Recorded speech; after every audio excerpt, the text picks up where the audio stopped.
Halo teman-teman, apa kabar? Semoga sehat selalu.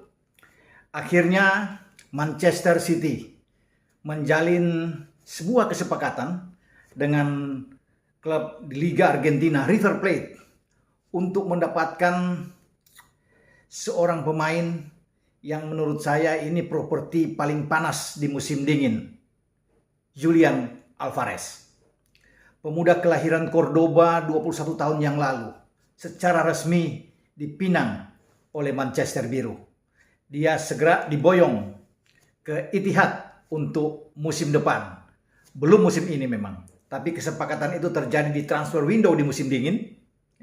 Dan dia masih akan dipinjamkan 6 bulan ke depan bersama dengan klub asalnya River Plate.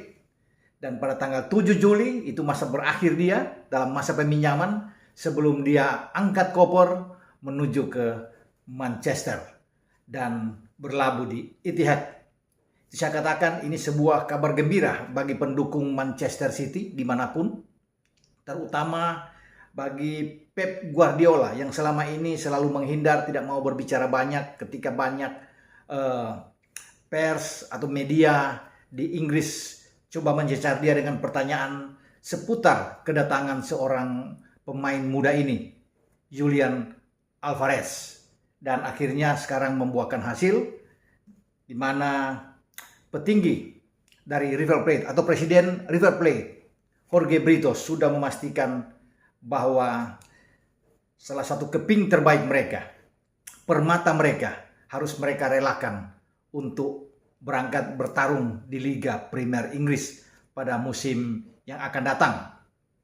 Nilai kontraknya 18,5 juta pound, dan walaupun dia punya klausul pelepasan sekitar 21 juta euro, tapi ini sudah cukup buat River Plate untuk memberikan kesempatan kepada Manchester City yang terus getol, ya, terus bernafsu, agresif untuk bisa mendapatkan pemain nomor punggung 9 yang nantinya akan mengisi posisi dari pemain Argentina lainnya, Kun Aguero yang melegenda tentunya di Manchester City. Memang kedatangan Alvarez ini bukan sesuatu yang bisa menggagalkan juga proyek jangka pendek yang dibidik oleh Manchester City, di mana mereka tetap menginginkan mendapatkan pemain nomor 9 lainnya yang gagal mereka dapatkan pada musim lalu. Harry Kane dari Tottenham Hotspur atau Erling Haaland dari Borussia Dortmund. Itu tetap menjadi bidikan mereka karena bagaimana ambisi dari Pep dan manajemen untuk bisa menghadirkan Liga Champions yang mereka dambakan. Pep belum bisa mendapatkan itu setelah di Barcelona dia gagal dengan Bayern Munchen dan sekarang juga dengan City. Mumpung kontraknya masih sampai musim depan, Pep akan berusaha untuk memboyong Liga Champions yang juga gagal mereka dapatkan pada musim lalu ketika di final terjadi final sesama klub Inggris dan City tumbang dengan gol Kai Havertz, pemain The Blues Chelsea di final. Sekarang City ada di babak 16 besar, ya, dan mereka bisa menjadi juara grup A, di mana PSG ada di posisi kedua.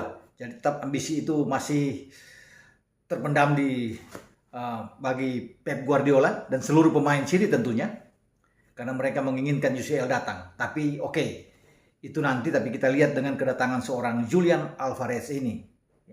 Kemarin bersama dia mengantarkan River Plate bisa menjadi juara di Liga Argentina. Ada 18 gol yang diciptakan, ya. Kemudian 7 assist dari 21 pertandingan. Ini pemain yang sangat baik. Artinya juga ini Pep memiliki opsi tambahan dengan berlabuhnya seorang Julian Alvarez. Dia tidak lagi akan mengandalkan dengan false nine yang selama ini ia lakukan sejak kepergian Kun Aguero, ya, pada musim kemarin. Dan ini mereka sudah mendapatkan seorang pemain yang ada di garis depan, striker. Alvarez ini juga bisa bermain ke sayap, tetapi terlalu banyak, terlalu penuh pemain-pemain sayap yang ada di City. Kalau bergerak ke kiri di sana ada Phil Foden, ya, ada juga Jack Grealish, bahkan Sterling juga bisa bermain dari sana. Kalau bergerak di kanan ada pemain seperti Bernardo Silva yang juga taruh di sana. Kemudian ada Riyad Mahrez. Bahkan sekarang Pep mulai menggeser Gabriel Jesus untuk ada di posisi kanan. Jadi dirotasi oleh Pep ketika mereka harus bermain dengan false 9 lewat 4-3-3-nya. Sekarang opsi tambahan itu ada dengan Alvarez muncul. Bisa saja Pep bisa mengubah dengan 4-2-3-1, menggantungkan seorang Julian Alvarez di depan. Kemudian di belakang dia ada 3 gelandang serang yang bagus. Mungkin Riyad Mahrez ada di kanan, ada Phil Foden atau Jack Grealish yang berada di kiri. Dan di belakang dia bisa saja dipakai Bernardo Silva atau bahkan mungkin KDB yang bisa didorong ke depan, tergantung bagaimana Pep melihat situasi dan kondisi siapa calon lawan. 2 gelandang yang lebih bertahan bisa saja juga dimainkan oleh Rodri dan Ilkay Gundogan atau Rodri dengan KDB ya, untuk bisa memberikan kesempatan satu pemain yang berdiri di belakang Alvarez. Bisa juga dimainkan di sini Sterling ya. Kalau lebih galak lagi kalau sekalian bisa memainkan Gapsu. Dan semua itu ada di otak dari seorang Pep Guardiola ya.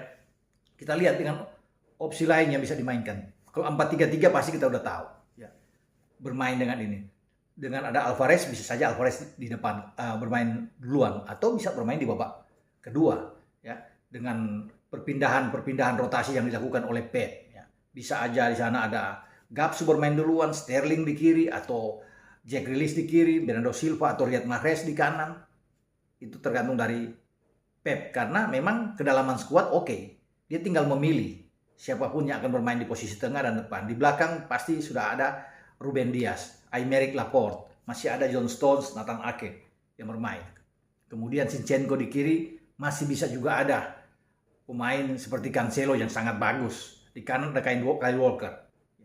Apapun bisa dilakukan. Bahkan bermain dengan 3 back pun Pep bisa melakukan itu. Stones, Aymeric Laporte, dan Ruben Dias. Kalau bermain dengan 4 gelandang bisa aja Cancelo didorong bermain di kiri. Dan tanpa Kyle Walker juga nggak apa-apa. Di sana bisa dimainkan Bernardo Silva dengan 2 gelandang KDB dan Rodri yang bisa bermain di sana. Kemudian di depan kita bisa melihat ada Phil Foden, ada Riyad Mahrez, dan Alvarez juga bisa dimainkan. Kemudian dengan 4-3-2-1 bisa juga dilakukan ya.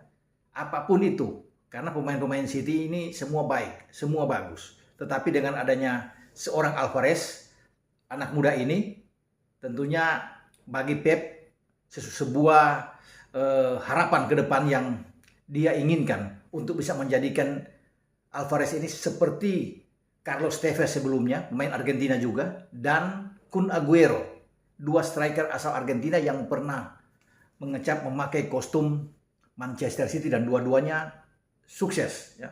Terutama Aguero yang melegenda 10 musim bersama dengan City ya. Kalau bermain di Liga 184 gol, tertinggi di antara semua pemain City. Bahkan pemain asing di luar Inggris dia paling top ya, dengan bermain 275 kali ya. Ini sejarah ketika bermain di IPL oleh seorang Aguero. Kalau Tevez ini kan hanya bermain dari 2009 sampai 2013 bersama dengan City ya.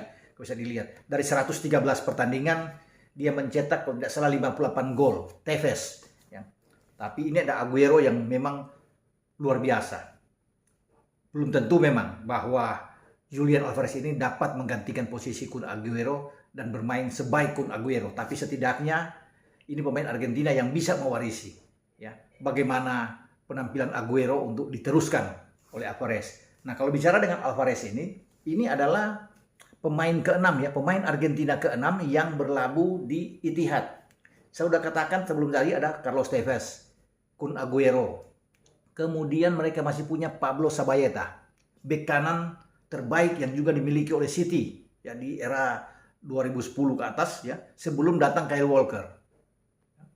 Kemudian muncul lagi Martin Demichelis ya, pemain belakang di bek tengah. Dia hanya memang 2 musim bersama dengan City sebelum 2016 pergi karena muncul lagi pemain belakang yang berposisi di bek tengah, center back, Nicolas Otamendi.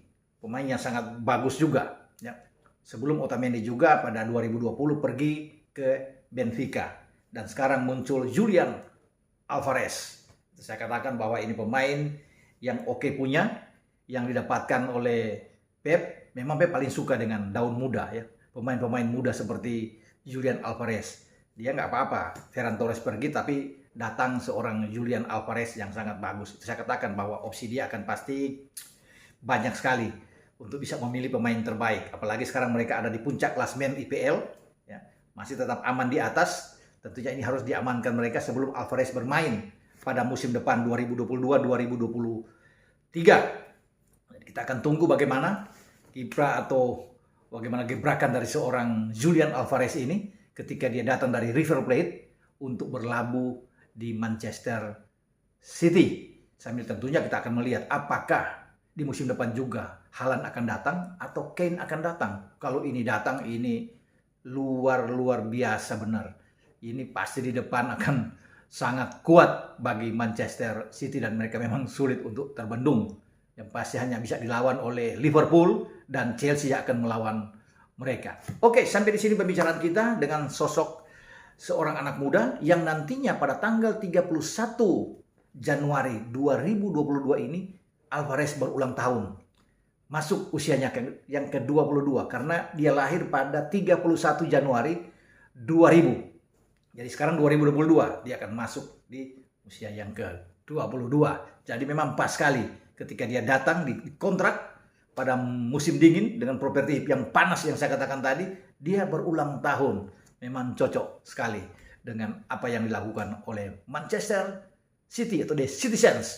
Sampai kita berbicara lagi pada episode yang akan datang tentang pemain-pemain yang dikontrak di musim dingin ini. Karena sudah mau selesai, kita tinggal tunggu kejutan apa lagi yang akan muncul. Oke, ciao.